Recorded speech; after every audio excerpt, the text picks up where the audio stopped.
അങ്ങേയറ്റം ആത്മവിശ്വാസത്തിലാണ് ബി.ജെ.പിയും എൻ.ഡി.എ മുന്നണിയും ഇത്തവണ തെരഞ്ഞെടുപ്പിനെ നേരിട്ടത്. തദ്ദേശ തെരഞ്ഞെടുപ്പിൽ ചരിത്രത്തിലാദ്യമായി ഒരു കോർപ്പറേഷനിലും 2 നഗരസഭകളിലും ബി.ജെ.പി ഭരണം പിടിച്ചതിന് പിന്നാലെ വന്ന തെരഞ്ഞെടുപ്പ്. തൃശൂരിൽ നിന്ന് ലോക്സഭയിലേക്ക് ജയിച്ച് ഒരു കേന്ദ്രമന്ത്രിയെ നേടാനായതും സംസ്ഥാന ബി.ജെ.പി ഘടകത്തിന്റെ എടുത്തു പറയാവുന്ന നേട്ടം. അതേ പ്രകടനം നിയമസഭാ തെരഞ്ഞെടുപ്പിലും ആവർത്തിക്കുമെന്നാണ് നേതാക്കൾ പ്രതീക്ഷിക്കുന്നത്. തിരുവനന്തപുരത്ത് മാത്രം 3 മണ്ഡലങ്ങളിൽ ജയിക്കാനാകുമെന്നാണ് എൻ.ഡി.എ ക്യാമ്പ് കരുതുന്നത്. കേരളത്തിൽ ആർക്കും ഭൂരിപക്ഷമില്ലാത്ത തൂക്ക് സഭയ്ക്ക് സാധ്യതയുണ്ടെന്നും ആര് ഭരിക്കുമെന്ന് നിർണ്ണയിക്കുന്ന ശക്തിയായി തങ്ങൾ മാറുമെന്നുമാണ് ബി.ജെ.പിയുടെ അവകാശവാദം. നേതാക്കളുടെ പ്രതീക്ഷകൾക്ക് ഒത്തുവന്ന ചില എക്സിറ്റ് പോളുകളെങ്കിലും ഇതോടൊപ്പം എൻ.ഡി.എ പ്രവർത്തകരെ ആവേശത്തിലാക്കിയിട്ടുണ്ട്. 2020 കൂടി മുന്നണിയിലേക്ക് എത്തിയതോടെ മധ്യ കേരളത്തിലും മികച്ച നേട്ടമുണ്ടാക്കാൻ സാധിക്കുമെന്നും അവർ കരുതുന്നു. കേരളത്തിൽ എൻ.ഡി.എ വിജയപ്രതീക്ഷ വെച്ച് പുലർത്തുന്ന മണ്ഡലങ്ങളും അവിടങ്ങളിലെ നിലവിലെ സാഹചര്യവും നമുക്ക് പരിശോധിക്കാം. വി.എസ്. അനു തിരുവനന്തപുരത്ത് നിന്ന് വിശദാംശങ്ങളുമായിട്ട് നമ്മോടൊപ്പം ചേരും. അനു, ഇതിപ്പോൾ ഏറ്റവും കുറഞ്ഞ അവകാശവാദങ്ങൾ, വലിയ ശബ്ദമില്ലായ്മ എൻ.ഡി.എയുടെ ഭാഗത്തു നിന്നാണ് വരുന്നത്. അത് പക്ഷേ അവർക്കെന്തെങ്കിലും പരാജയഭീതി കൊണ്ട് ആണ് എന്നൊന്നും കണക്കാക്കേണ്ടതില്ല. കാരണം എനിക്ക് ഓർമ്മയുണ്ട്, തൃശ്ശൂരിൽ ലോക്സഭാ തെരഞ്ഞെടുപ്പിൽ അവരുടെ ആദ്യ MP സുരേഷ് ഗോപിയിലൂടെ ഉണ്ടായപ്പോൾ അവർ വളരെ താരതമ്യേന നിശബ്ദമായിട്ടുള്ള പ്രചാരണമായിരുന്നു നടത്തിയിരുന്നത്. പക്ഷേ അവർ വലിയ നേട്ടം അവിടെ ഉണ്ടാക്കി. അതുകൊണ്ട് തന്നെ ഇപ്പോൾ പ്രചാരണ രംഗത്തൊക്കെ വളരെ സജീവമായിരുന്നു. വലിയ ബഹളം ഈ തെരഞ്ഞെടുപ്പാനന്തര അവകാശവാദങ്ങൾ UDF-ഉം LDF-ഉം നടത്തുന്ന പോലെയൊന്നും അവരെ ഒന്നും വലുതായിട്ട് പറയുന്നില്ലെങ്കിലും കൃത്യമായിട്ട് ഇന്ന സ്ഥലങ്ങളിൽ ജയിക്കുമെന്നൊരു ആത്മവിശ്വാസവും മറ്റുമൊക്കെ അവർക്കുണ്ടാകുമല്ലോ. ഒറ്റ സീറ്റിലേറെ നേടിയാൽ പോലും, ഒന്നിൽ കൂടുതൽ നേടിയാൽ പോലും അവർക്ക് വലിയ വിജയമാണ്. എന്താണ് യഥാർത്ഥത്തിൽ അവരുടെ മനസ്സിൽ? സനീഷ് സൂചിപ്പിച്ചപ്പോൾ തന്നെ വലിയ അവകാശവാദങ്ങളുമായി നിൽക്കുകയാണ് ബി.ജെ.പിയും എൻ.ഡി.എയും. അതിൽ ഏറ്റവും പ്രധാനം സനീഷ് പറഞ്ഞതാണ്, അത് അവർ പുറത്തേക്ക് പറയാൻ വേണ്ടി ആരും തയ്യാറാകുന്നില്ല. 5 സീറ്റ് വരെ നേടും എന്നവർ പറയുന്നുണ്ടെങ്കിലും അതിപ്പോൾ ഞാൻ പറയുന്ന പോലെ നേമം, കഴക്കൂട്ടം, പാലക്കാട്, മഞ്ചേശ്വരം, തിരുവല്ല എന്നീ 5 മണ്ഡലങ്ങളിലാണ് അവർ വിജയപ്രതീക്ഷ പറയുന്നത്. നോക്കൂ, 2011 കേവലം 6.04% വോട്ടുണ്ടായിരുന്ന ഒരു പാർട്ടിയാണ് 15 കൊല്ലങ്ങൾക്ക് ഇപ്പുറത്തേക്ക് 2 അക്കത്തിലേക്ക് വരെ പോകുമെന്ന് എക്സിറ്റ് പോളുകൾ പോലും പറയുന്ന ഒരു അവസ്ഥയിലേക്ക് ബി.ജെ.പിയും എൻ.ഡി.എ സഖ്യവും മാറിയിരിക്കുന്നത്. ഇതിൽ തിരുവല്ല എങ്ങനെയാണ് വന്നതെന്ന് ചോദിച്ചാൽ ബി.ജെ.പി നേതാക്കൾ പറയുന്നത് അവിടെ ഏകദേശം 30,000-ഓളം പാർട്ടി വോട്ടുകളുണ്ട്. കൂടെ ഒരു 10,000 വോട്ടുകൾ കൂടി നേടിയാൽ, മാത്രമല്ല സഭയുടെയൊക്കെ പിന്തുണയോട് കൂടി അവിടെ ഒരു വിജയം സാധ്യതയുണ്ട് എന്നുള്ളതാണ്. നമുക്കറിയാം പ്രധാനമന്ത്രി നരേന്ദ്രമോദിയും വന്നിട്ട് അനൂപ് ആന്റണി മൈ ബോയ് എന്നൊക്കെ പറഞ്ഞ് വിശേഷിപ്പിച്ചതൊക്കെ നമ്മൾ കണ്ടാണ്. അങ്ങനെ തിരുവല്ല അവരുടെ വിജയ സാധ്യതയിൽ 5 ഇടത്ത് ഒന്നാണ്. മറ്റൊന്ന്, ഏറ്റവും പ്രധാനമായും ഏറ്റവും കൂടുതൽ അവർ വിജയസാധ്യത പറയുന്നത് നേമത്ത് തന്നെയാണ്. നേമത്ത് തികഞ്ഞ വിജയപ്രതീക്ഷ തന്നെയാണ് ബി.ജെ.പിക്കുള്ളത്. ഒരു പക്ഷേ ഈ മുസ്ലിം വോട്ടുകളുടെ ഏകീകരണം ഉണ്ടായി ശിവൻകുട്ടിയിലേക്ക് പോയില്ല എങ്കിൽ അവിടെ ഒരു 5,000 വോട്ടിനെങ്കിലും വിജയിച്ചു കയറാമെന്ന് അവർ പ്രതീക്ഷ വെക്കുകയും ചെയ്യുന്നു. കഴക്കൂട്ടത്തും സമാനമാണ് ബി.ജെ.പിയുടെ അവകാശവാദം. ഇത്തവണ കടകംപള്ളിയെ അവിടെ മലർത്തിയടിച്ച് വി മുരളീധരൻ ഈ കഴക്കൂട്ടത്ത് നിന്ന് ജയിക്കുമെന്നുള്ള അവകാശവാദം ഉന്നയിക്കുകയും ചെയ്യുന്നു. പാലക്കാടാണ് മറ്റൊരു പ്രധാനപ്പെട്ട മണ്ഡലം. അവർ ഉദ്ദേശിക്കുന്ന 5 മണ്ഡലങ്ങളിൽ ഒന്ന്. അവിടെ ശോഭാ സുരേന്ദ്രൻ വിജയിക്കും എന്നുള്ള ആത്മവിശ്വാസം അവർ പ്രകടിപ്പിക്കുന്നുണ്ട്. മഞ്ചേശ്വരത്തും കെ സുരേന്ദ്രൻ കഴിഞ്ഞ തവണ നമുക്കറിയാം വളരെ തുച്ഛമായ വോട്ടിൽ പരാജയപ്പെട്ട മണ്ഡലത്തിൽ ഇത്തവണ വിജയിച്ച് കയറാമെന്നവർ പറയുന്നു. ഈ 5 മണ്ഡലങ്ങൾക്കപ്പുറത്തേക്ക് അവർ 8ഓളം മണ്ഡലങ്ങളിൽ ഒരു 1000 വോട്ടിൻ്റെ അല്ലെങ്കിൽ ഒരു 2,000 വോട്ടിൻ്റെയൊക്കെ ഭൂരിപക്ഷത്തിൽ, അല്ലെങ്കിൽ ഭൂരിപക്ഷം അവിടെ പരാജയപ്പെട്ടേക്കാം, ഒരു 2,000 വോട്ടിൽ പരാജയപ്പെട്ടേക്കാം, അല്ലെങ്കിൽ 2,000 വോട്ട് വിജയിച്ചേക്കാം എന്ന് പറയുന്ന മണ്ഡലങ്ങളുണ്ട്. 8 മണ്ഡലങ്ങൾ. അത് വട്ടിയൂർക്കാവ്, തിരുവനന്തപുരം സെൻട്രൽ, കാസർഗോഡ്, അതുകൂടെ നാട്ടിക, ചാത്തന്നൂർ, കാട്ടാക്കട, തൃശ്ശൂർ, ഹരിപ്പാട് എന്നിങ്ങനെയാണ് അവർ പറയുന്ന 8 മണ്ഡലങ്ങൾ. അവിടെ വളരെ കൃത്യമായിട്ടുള്ള ഒരു മികച്ച മുന്നേറ്റം പ്രകടനം അവർക്ക് കാഴ്ചവെക്കാൻ വേണ്ടി സാധിച്ചിട്ടുണ്ട്. അതുകൊണ്ട് അവിടെ ഒരു വിജയപ്രതീക്ഷ അവർ പറയുകയും ചെയ്യുന്നു. ഇവിടെ കാസർഗോഡ് മണ്ഡലം ഇപ്പോൾ ഈ തെരഞ്ഞെടുപ്പിൻ്റെ ഏറ്റവും അവസാന ഘട്ടത്തിലേക്ക് എത്തുമ്പോൾ വലിയ വിജയപ്രതീക്ഷയാണ് കാസർഗോഡ് മണ്ഡലത്തെ സംബന്ധിച്ച് അവർ പറയുന്നത്.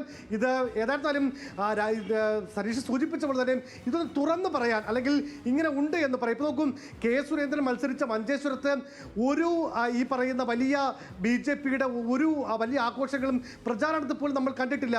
ആ മണ്ഡലത്തിൽ പോയി ആകെ എത്തിയ ഒരു ദേശീയ നേതാക്കൾ പോലും അങ്ങോട്ട് പോയിട്ടില്ല.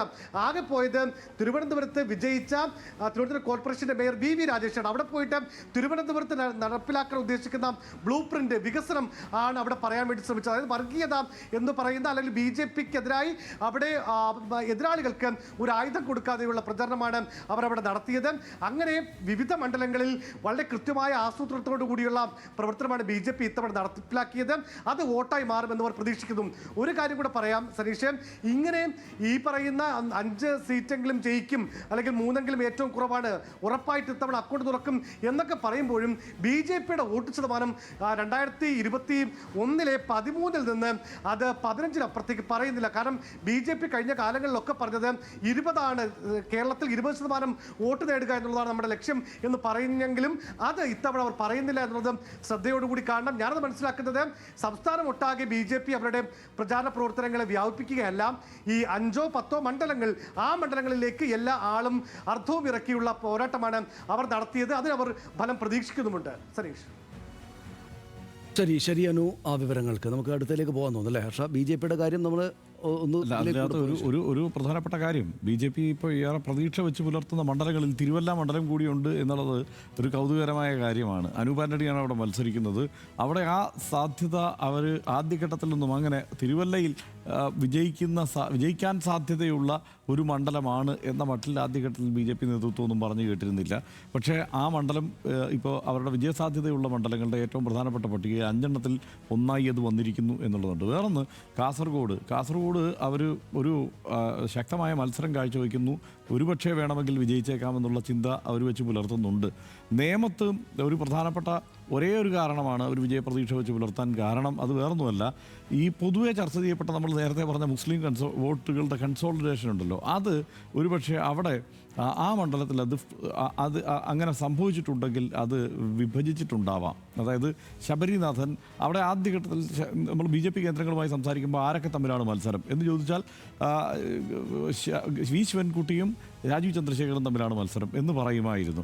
അത് അവർ പറയുമ്പോൾ തന്നെ അതിന് സമാന്തരമായി ഇപ്പുറത്ത് ഈ സാധ്യത കൂടി കണ്ടപ്പോഴാണ്, അതായത് ശബരിനാഥന് കുറേ വോട്ടുകൾ പോകുന്ന സാഹചര്യം ഉണ്ടായപ്പോൾ അങ്ങനെയാണെങ്കിൽ ഉറപ്പായിട്ടും അവിടെ ഒരു വിജയസാധ്യതയിലേക്ക് നമ്മൾ പോയിട്ടുണ്ട് എന്നുള്ള വിലയിരുത്തലിലേക്ക് അവരെത്തി.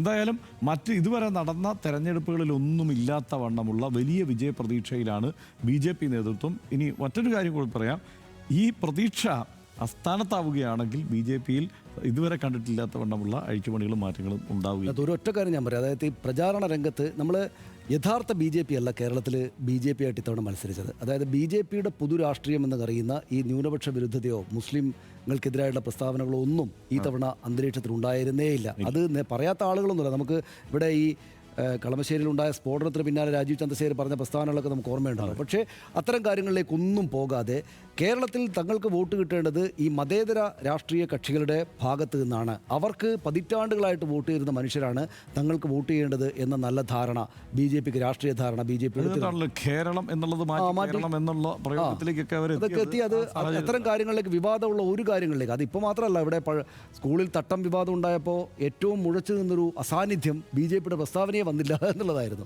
അപ്പം അതിനകത്ത് ഞാൻ പറയുന്നത് തെരഞ്ഞെടുപ്പ് തൊട്ട് മുന്നോടിയായിട്ട് കെ സുരേന്ദ്രൻ മത്സരിക്കുന്നുണ്ട് ഇത്തവണ. അതാണ്. അതുകൊണ്ട് വളരെ സൈലൻ്റായിട്ട് വിജയിക്കുക എന്ന ഒറ്റ ലക്ഷ്യം മാത്രം വെച്ചിട്ട് അതിനെന്താണോ ചെയ്യേണ്ടത് ആ നിലയ്ക്ക്. ഇപ്പോൾ B ഗോപാലകൃഷ്ണൻ അവിടെ ഗുരുവായൂരിലെ MLA-മാരുടെ പേര് വെച്ചിട്ട് ഒരല്പം ഈ വർഗീയമായിട്ടുള്ള പ്രചാരണത്തിലേക്ക് പോയി. ആദ്യ ദിവസം അതിനെന്തോ ഒന്ന് മൂളിക്കൊടുത്ത രാജീവ് ചന്ദ്രശേഖർ പിറ്റേ ദിവസം വാർത്താ സമ്മേളനത്തിൽ തള്ളിക്കളഞ്ഞു, അത് ഞങ്ങളതിലില്ല എന്ന് പറഞ്ഞു. അപ്പോൾ കേരളത്തിൻ്റെ സ്വഭാവങ്ങൾക്കനുസരിച്ചുള്ളൊരു BJP ആയാൽ മാത്രമേ തങ്ങൾക്ക് വിജയം ഉണ്ടാക്കാൻ പറ്റൂ എന്ന നല്ല ധാരണ അവർക്കുണ്ടായിരുന്നു. അതവർ കൃത്യമായിട്ട് പ്ലാൻ ചെയ്തിട്ടുണ്ട്. ഈ തവണ തെരഞ്ഞെടുപ്പിൽ നമ്മൾ വോട്ട് വന്നാൽ, സീറ്റ് നമ്പറുകൾ വന്നാൽ മാത്രമേ അത് സമ്പൂർണ്ണമായിട്ട് വിജയിച്ചോ എന്ന് നമുക്കറിയാൻ പറ്റൂ. പക്ഷേ വളരെ പ്രൊഫഷണലായിട്ടും വളരെ രാഷ്ട്രീയമായിട്ട് കാര്യങ്ങളെല്ലാം കൂലങ്കഷമായിട്ട് ആലോചിച്ചതിന് ശേഷവും നടപ്പാക്കിയ ഒരു തെരഞ്ഞെടുപ്പ് പ്രചാരണമായിരുന്നു BJPയുടേത്. പിന്നെ മറ്റൊരു കാര്യം കൂടെ ആലോചിച്ചു ഹർഷ, അതായത് മുൻകാലങ്ങളിലെല്ലാം അയ്യോ BJPക്ക് സീറ്റ് കിട്ടാൻ പാടില്ല കേട്ടോ എന്ന് പറഞ്ഞുകൊണ്ടിരുന്ന ഇടതുപക്ഷത്തിൻ്റെയും കോൺഗ്രസ് UDF-ൻ്റെയും സൈബർ അണികളൊന്നും ആ പോയിന്റിലേക്ക് ഇത്തവണ പോയിട്ടേ ഇല്ല. ഇത്തവണ അവർക്ക് 2-3 സീറ്റ് കിട്ടിയേക്കാം എന്നൊരു പൊതുധാരണ അങ്ങ് വ്യാപിച്ചായിട്ടാണ് കാണുന്നത്. അതെ, നമുക്ക് എന്തായാലും കാണാം അത് സംഭവിക്കുമോ ഇല്ലയോ എന്നുള്ളത് കാത്തിരുന്ന് തന്നെ നമ്മൾ കാണണം.